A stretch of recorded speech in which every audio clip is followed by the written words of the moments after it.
ప్రశ్నకు నేను ఇచ్చేటువంటి జవాబు అసందర్భం. కానీ ఆ ప్రశ్న వచ్చిన రాపైనా ఒక ప్రశ్నకు నేను జవాబు చెప్పాలనుకుంటున్నాను. అది చెప్పిన తర్వాత దీంట్లోకి వస్తాను. ఈ మధ్యకాలంలో వాట్సాప్లో, తర్వాత ఫేస్బుక్లో, రకరకాలైనటువంటి సోషల్ మీడియాలో పిడి సుందర్రావు గారి యొక్క సవాల్ ఒకటి విసురుతా ఉన్నారు చాలా మందికి.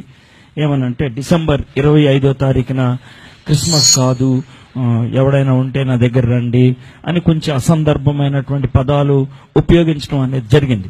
క్రిస్మస్ గురించి అడిగారు కాబట్టి అసలు ముందు క్రిస్మస్ గురించి ఒక మాట చెప్పి ఆ తర్వాత ఈ మెగా క్రిస్మస్ గురించి జవాబు చెప్తాను. ఓకే. యేసుక్రీస్తు ప్రభు వారు ఏ రోజు పుట్టారో ఎవరికీ తెలియదు, మనకి తారీఖు తెలియదు. ఉన్నది ఉన్నట్లుగా చెప్పాలంటే చరిత్ర. అయితే యేసుక్రీస్తు ప్రభు వారు ఏ సంవత్సరంలో పుట్టారో మనం చెప్పొచ్చు, ఏ సంవత్సరంలో పుట్టి ఉండొచ్చు అనేది.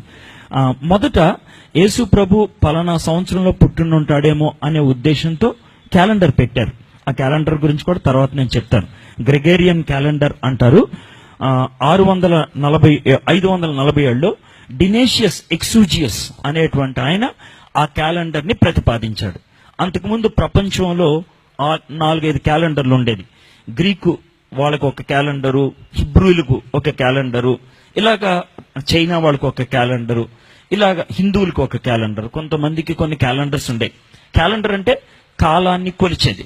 కాలాన్ని కొలవాలి అంటే కనుక ఏదైనా ఒక రెఫరెన్స్ పాయింట్ పెట్టుకొని దానికి ముందు వెనక అంటారు. ఒకవేళ మనం పల్లెటూరు వెళ్ళాం అనుకోండి, చదువు లేనటువంటి వాళ్ళని, మీకు బాబు ఎప్పుడు పుట్టాడంటే తుఫానికి 2 రోజుల ముందు, పండక్కి 3 రోజుల తర్వాత అంటారు. అలాగే రెఫరెన్స్ పాయింట్ ఉండాలి. అయితే అప్పట్లో ఇలాగ 5-6 రకాల క్యాలెండర్స్ ఉన్నాయి. అయితే డినేషియస్ ఎక్సూజియస్ అనేటువంటి ఆయన ఒక మ్యాథమెటిషియన్. ఆయన గణిత శాస్త్రంలో బాగా ప్రావీణ్యత కలిగిన వాడు. అదే కాకుండా బైబిల్ పాండిత్యం కలిగిన వాడు.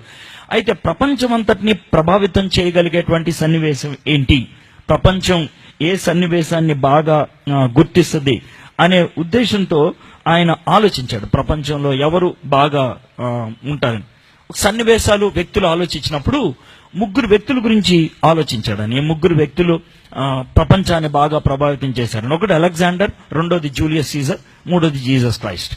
అయితే అలెగ్జాండర్, జూలియస్ సీజర్ అనేక మందిని చంపి పేరు తెచ్చుకున్నారు. అయితే జీసస్ క్రైస్ట్ తానే ప్రాణం పెట్టి ఆయన ఈ లోకాన్ని రక్షించడానికి ఇష్టపడి పేరు తెచ్చుకున్నాడు. అందుకని జీసస్ క్రైస్ట్ యొక్క జన్మదినాన్ని కేంద్రంగా పెట్టుకొని ఆయన క్యాలెండర్ ని సృష్టించాలి అని అనుకున్నాడు. ఇది మన క్యాలెండర్ రావడానికి కారణం. ఆ విధంగా జనవరి 1వ తారీఖు కొత్త సంవత్సరంగా వచ్చి క్యాలెండర్ రావటం అనేది జరిగింది. ఆ విధంగా క్యాలెండర్ వచ్చింది. కాబట్టి యేసు ప్రభు యొక్క జన్మాన్ని డివైడింగ్ పాయింట్ గా పెట్టుకొని ఆయన క్యాలెండర్ పెట్టడం జరిగింది. ఇది 547లో జరిగింది. అయితే 1607లో జోహనస్ కెప్లర్ అనేటువంటి ఖగోళ శాస్త్రవేత్త యేసుక్రీస్తు ప్రభు వారు పుట్టినప్పుడు ఆకాశంలో ఒక నక్షత్రం వచ్చిందని, ఆ నక్షత్రాన్ని బట్టి తూర్పు దేశపు జ్ఞానులు వచ్చారని చెప్పుకున్నారు కదా. మరి ఆకాశంలో కనుక ఖచ్చితంగా నక్షత్రం వచ్చినట్లయితే ఆ నక్షత్రం ఏంటో ఖగోళ శాస్త్రవేత్తగా నేను తెలుసుకోగలుగుతాను అని పరిశోధన మొదలు పెట్టాడు. 3 సంవత్సరాలు చేశాడు. 1607 నుంచి 1609 దాకా. 1609లో ప్రపంచానికి ఆ నక్షత్రం ఏంటో చెప్పాడు. చాలా మంది అనుకున్నట్లు అది ఒక నక్షత్రం కాదు, కానీ గ్రహాల యొక్క కూటమి. గ్రహాల యొక్క కూటమి అంటే గ్రహాలన్నీ ఒక చోటకి రావు, కానీ వేరు వేరు కక్షల్లో తిరుగుతున్నప్పుడు కూడా మానవ కంటికి ఒకే గ్రహం లాగా కనబడతాయి అన్నమాట. మార్స్, జూపిటర్, యురేనస్ ఈ 3 గ్రహాలు కొన్ని వేల సంవత్సరాలకు ఒక్కసారి ఒక లైన్ లో వస్తాయి. అంటే ఒక దాని వెనకాల ఒకటి ఉంటాయి. దాంతో ఒక కొత్త నక్షత్రం లాగా కనబడుతుంది, బాగా వెలుగుతో కనబడుతుంది. తూర్పు దేశపు జ్ఞానులు దాన్ని చూసి దాన్ని ఆధారంగా రావటం జరిగింది. దాని యొక్క ఎపిక్ సెంటర్ అంటే దాని యొక్క కేంద్రము జెరూసలేం కాబట్టి జెరూసలేంకి వచ్చి జెరూసలేంలో ఉన్నటువంటి రాజు హేరోద్ దగ్గరికి వెళ్ళారు. వాళ్ళు ఎందుకు ఆ విధంగా వెళ్ళటం జరిగిందనంటే, ఈ ఖగోళ శాస్త్రవేత్తలు మన పారసీక సంస్కృతికి చెందినటువంటి వాళ్ళు. పారసీక సంస్కృతిలో జొరాస్ట్రియన్ అనేటువంటి ఆయన ఉన్నాడు. జొరాస్ట్రియన్ అనేటువంటి ఆయన అవస్థ అనేటువంటి ఒక బుక్ రాశాడు. అవస్థ, జంద్ అవస్థ అంటారు కదా, జండుబామ్ కంపెనీ వాళ్ళు పారసీకులు జంద్ అవస్థ అనేటువంటి పుస్తకం రాశాడు. అది పారసీకుల యొక్క జొరాస్ట్రియన్ మతం యొక్క పవిత్రమైన గ్రంథం.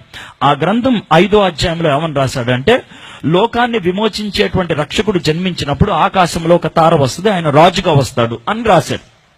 కాబట్టి రాజుగా వస్తాడు కాబట్టి రాజుగారి ఇంటికి వెళ్ళి అడిగారు, మీ ఇంట్లో బాబు పుట్టాడని. అప్పుడు హేరోదు, మా ఇంట్లో ఎవరు పుట్టలేదని ఆయన పరిచారకుల్ని పిలిచినప్పుడు, యాజకుల్ని పిలిచినప్పుడు వాళ్ళు మీకా గ్రంథాన్ని తీసి బెత్లెహేములో అని చూపించారు.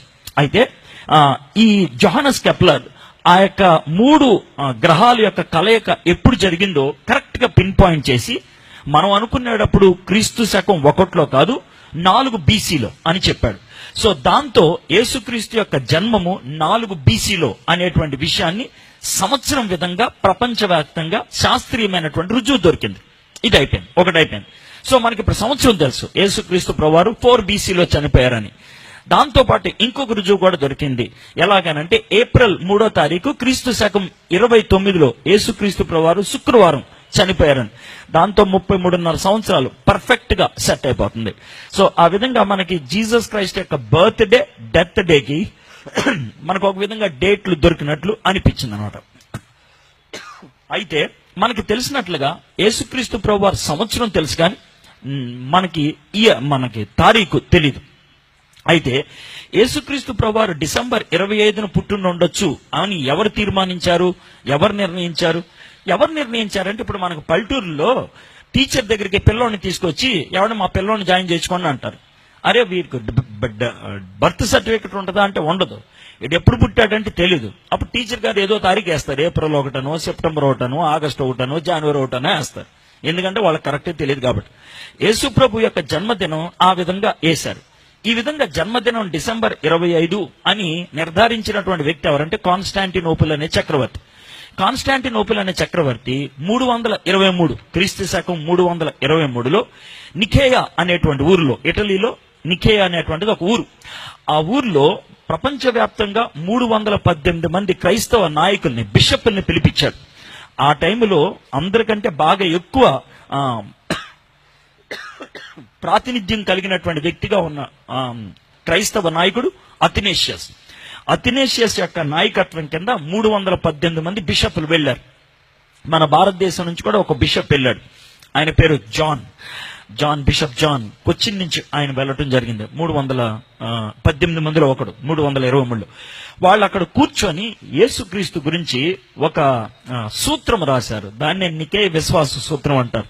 మీరు ఎవరన్నా లూథరన్ చర్చికి చెందిన వాళ్ళు ఉన్నట్టయితే ఖచ్చితంగా దాన్ని ప్రతి ఆదివారం కూడా చెప్పుతూ ఉంటారు, నికేయ విశ్వాస సూత్రం అనే దాన్ని. ఆ టైంలో యేసుక్రీస్తు యొక్క జన్మదినాన్ని కాన్స్టాంటినోపిల్ ప్రతిపాదించాడు. ఏమని ప్రతిపాదించాడంటే, డిసెంబర్ 25వ తారీఖున సూర్య భగవానుని కొలుస్తారు. అయితే కాన్స్టాంటినోపిల్ యేసు ప్రభుని ఆయన అంగీకరించాడు దేవుడని. మొట్టమొదటి క్రైస్తవ చక్రవర్తి అయ్యాడు. ఆయన ఏమన్నాడంటే, డిసెంబర్ 25వ తారీఖున సన్ని అంటే సూర్యుడిని గాడ్ గా కొలవటం విషయం కాదు. It is not good to worship sun as God. అది ఇంగ్లీష్ లో అన్నమాట. సూర్యుడిని దేవుడు అని కొలవటం బాగదు. We have to worship son of God. మనము దేవుని కుమారుణ్ణి ఆ రోజు ఆరాధించాలి అని ఆయన యేసుక్రీస్తు యొక్క జన్మదినాన్ని డిసెంబర్ 25 అని ప్రతిపాదించాడు. మనకి ఇయర్ తెలుసు, ఆయన ప్రతిపాదించిన తారీఖు డిసెంబర్ 25వ తారీఖు.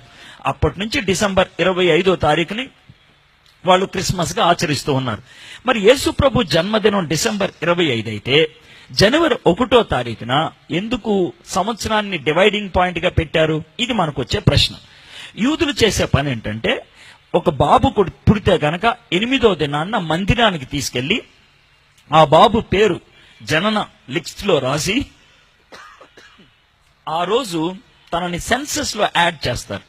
యేసు ప్రభు ఒకవేళ డిసెంబర్ 25వ తారీఖున పుడితే 8వ రోజు అంటే ఏదో వస్తుంది, జనవరి 1వ తారీఖు వస్తుంది. అందుకని ఆ రోజు లెక్కల్లోకి వచ్చాడు. సో అప్పటి నుంచి జనవరి 1ని డివైడింగ్ పాయింట్ గా ఆలోచించడం మొదలుపెట్టారు. అందుకనే డినేషియస్ ఎక్సూజియస్ జనవరి 1 డివైడింగ్ పాయింట్ గా పెట్టి క్యాలెండర్ ని ఆయన సృష్టించడం జరిగింది. ఇది చరిత్ర. మనకి యేసు ప్రభు ఎప్పుడు పుట్టాడో డేట్ తెలీదు, మనకి ఖచ్చితంగా నెల తెలుసు. ఇంకో మాటలో చెప్పాలంటే గొల్లలో బయటకు వచ్చి వాళ్ళు గొర్రెలు కాసుకునేటువంటి కాలము 3 months లో ఉంటది.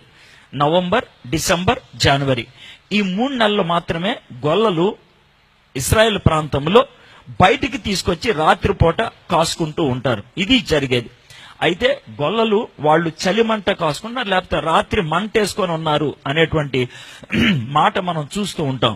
దాన్ని బట్టి మనం ఆలోచించాలంటే యేసు ప్రభు యొక్క జన్మ ఇంకా పిన్ పాయింట్ చేయాలంటే డిసెంబర్ 15 నుంచి జనవరి 15 ఈ నెల మధ్యలో ఎప్పుడో ఒకప్పుడు జరిగి ఉండాలి.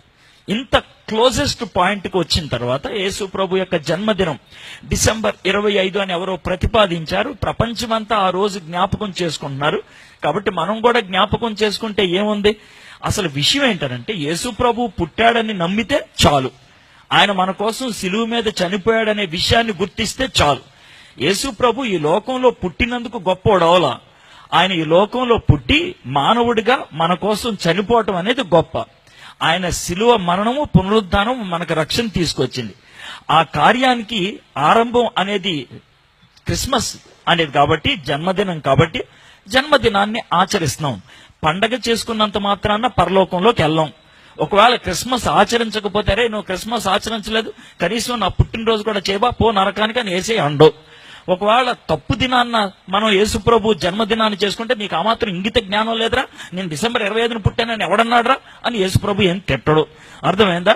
కాబట్టి ఇంత స్పష్టంగా ఉన్నప్పుడు ఎందుకు అంత పెద్ద పెద్ద అపవిత్రమైనటువంటి చెడ్డ పదాలు ఉపయోగించాల్సిన అవసరం లేదు. కబడ్దార్, చీల్చేస్తా, పిండేస్తా అని అనాల్సిన అవసరం లేదు. యేసు ప్రభు పుట్టాడా లేదా అది చెప్పు నాకు. పుట్టాడు కదా, సంవత్సరం కరెక్టా కాదా, ఓకే కదా, ఈ 3 నెలల్లో ఏదో తారీఖు కదా, ఓకే కదా, సరే నేను డిసెంబర్ 25 చేసుకున్నావు, నువ్వు ఏ రోజు చేసుకుంటావు చేసుకో అంటే అయిపోవాలా? దానికి చీరుస్తా, చండ్రాడుతా, అది ఇదని ఉపయోగించాల్సిన అవసరం లేదు. సరే ఇప్పుడు క్రిస్మస్ విషయం అయిపోయింది. అయితే